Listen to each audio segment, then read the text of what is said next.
I'm deeply of the opinion that our main business is sustainability, right? It's about how do we make the world a place where everybody can live continuously and effectively without some of the negatives that occur, right? And looking at that, we often talk about things like climate change, right?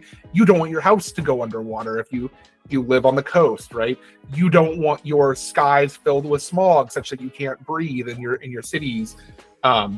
You don't necessarily want to work in conditions that are very dangerous or detrimental to your health, like coal mines, right? Those things are all about how do we make the world a more sustainable place. We have to be sustainable to achieve that. I'm deeply of the opinion that if you go out there and you say, I'm making a sustainable world, and then you turn internally and you go, but we're not going to do it in a sustainable way, you're not actually ever going to help the world, not in a truly meaningful way. The fact that we are trying to achieve the B Corp shows to me that we want to be both internally sustainable and therefore able to be more externally sustainable.